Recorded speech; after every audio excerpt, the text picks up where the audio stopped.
Assalamualaikum warahmatullahi wabarakatuh. Halo sobat podcast, bertemu kembali bersama saya di sini di Oase, obrolan asik seputar sekolah.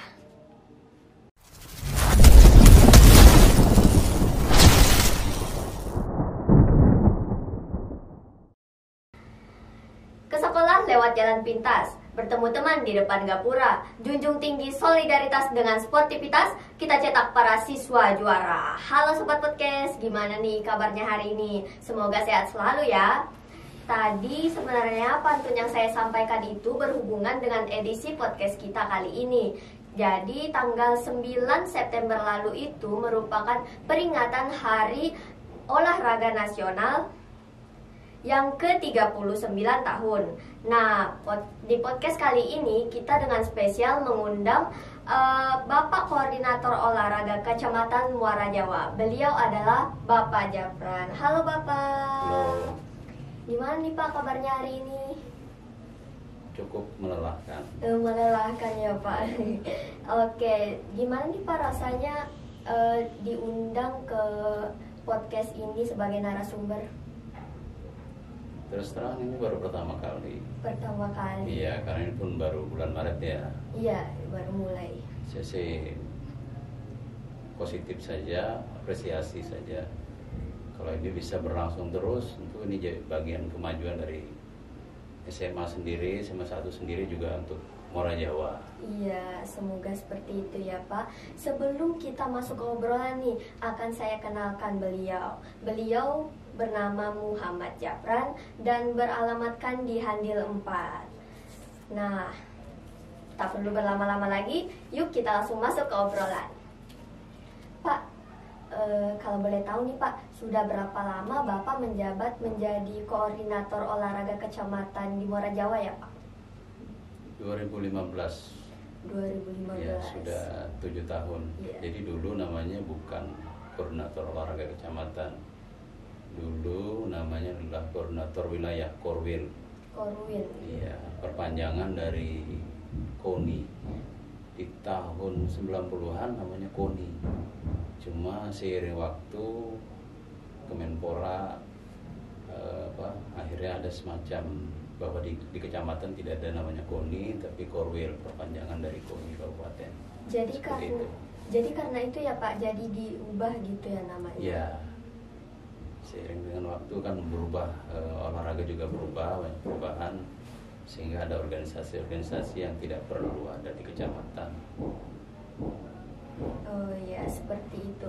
Bisa dijelaskan Pak, sebenarnya keberadaan KOK ini apa ya peran pentingnya dalam semua cabang olahraga yang ada di Muara Jawa?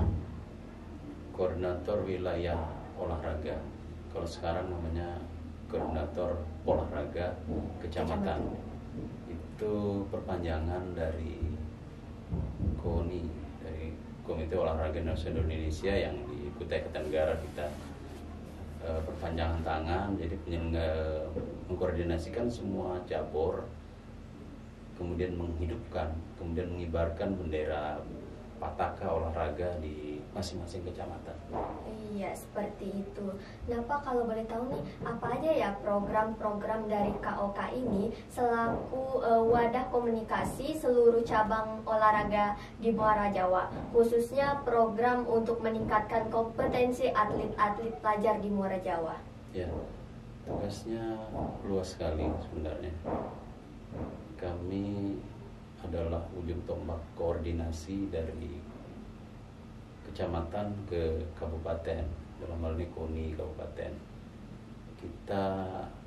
Salah satu tugas kami adalah membangun olahraga itu sedemikian rupa. Dulu tidak ada cabur, beberapa cabur seperti panahan, dulu tidak ada. Sekarang kami sudah berusaha, jadi ada 7 cabur di Muara Jawa. 7 ya? Iya. Salah satunya dari 7 itu adalah sepak bola, kemudian ada bola voli, tenis meja, bulu tangkis, ada juga renang, ada silat dari IPSI, kemudian ada olahraga panahan di bagian kormi juga. Kormi itu mungkin setara dengan KONI. Ya. Kalau KONI lebih ke olahraga prestasi, kalau KORMI lebih ke olahraga tradisional. Jadi ada 7 yang masih aktif sebenarnya sekarang. Iya. Jadi ada 7 dan masih aktif gitu ya, Iya. Pak. Oke. Kadang juga nih Pak, saya kan sebagai siswa nih kadang malas sekali kalau mau olahraga, kecuali kayak pas jadwal senam di hari Jumat. Nah, kira-kira ada nggak ya Pak program yang bisa meningkatkan rasa cinta olahraga pada muda-mudi kita ini? Olahraga itu kan memang di sekolah sudah diajarkan. Ada guru penjas, tentu pasti ada olahraga masing-masing.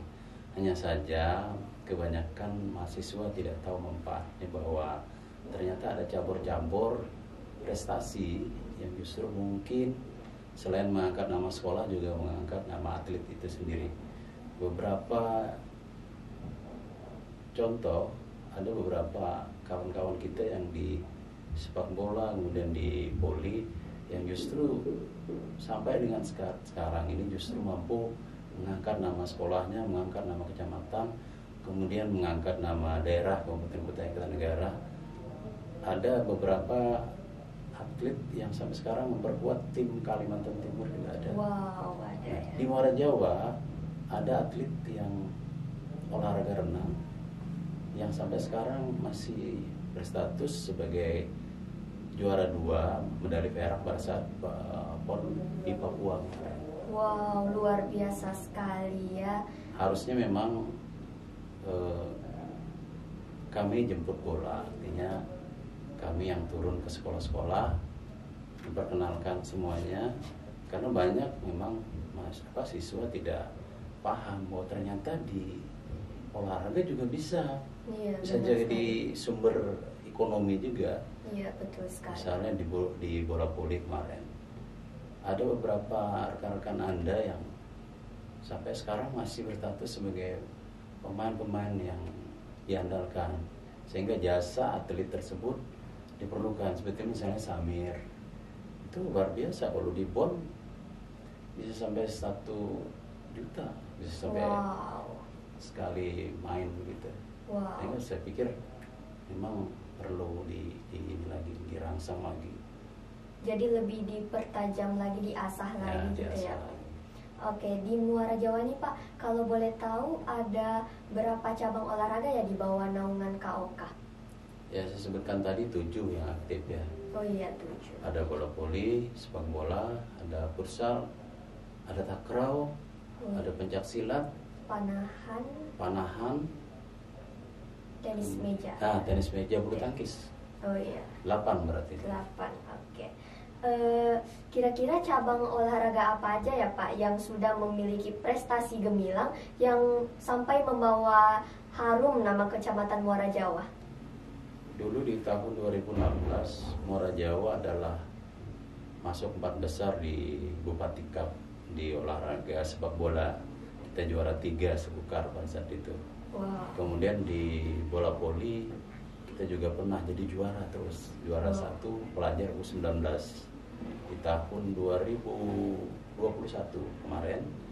Kita juga juara pelajar, dan atlet kita banyak yang jadi atlet kukar, sehingga untuk Poprov di Berau itu ada beberapa cabur yang Muara Jawa atletnya bisa nyumbang untuk atlet kukar. Wow, ternyata banyak sekali ya Pak yang sudah mengharumkan Kecamatan Muara Jawa ini. Oh iya Pak, bertepatan dengan Haornas di Semarajaku ini kan kami mengadakan event olahraga tahunan yang menjadi program unggulan sekolah kami. Itu tuh namanya Semarajaku Cup bola voli, dan di bulan ini tepatnya sudah event ke-8.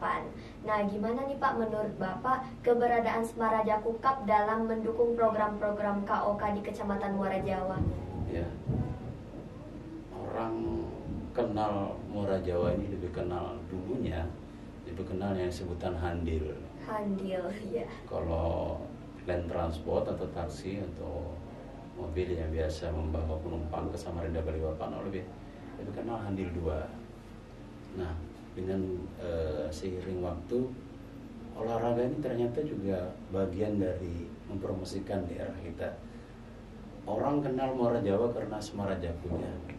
Di Longikis, di Panajam, orang kenal Semara Jaku itu di Muara Jawa. Jadi otomatis olahraga ini ternyata bagian dari mengharumkan nama kecamatan kita, Kecamatan Muara Jawa. Wah, ternyata Semara Jaku Cup ini sudah sangat tersebar luas juga ya, Pak. Oke, menurut Bapak, selama event Semara Jaku Cup sebelumnya, ada nggak ya yang perlu diperbaiki dan dievaluasi pelaksanaannya ini biar kita bisa maksimal melaksanakan di event bulan ini? Ya, setiap pelaksanaan itu pasti ada plus minusnya. Iya, betul sekali. Ada hal yang luar biasa, ada juga hal yang mungkin jadi sesuatu yang kurang. Ini adalah yang ke-8.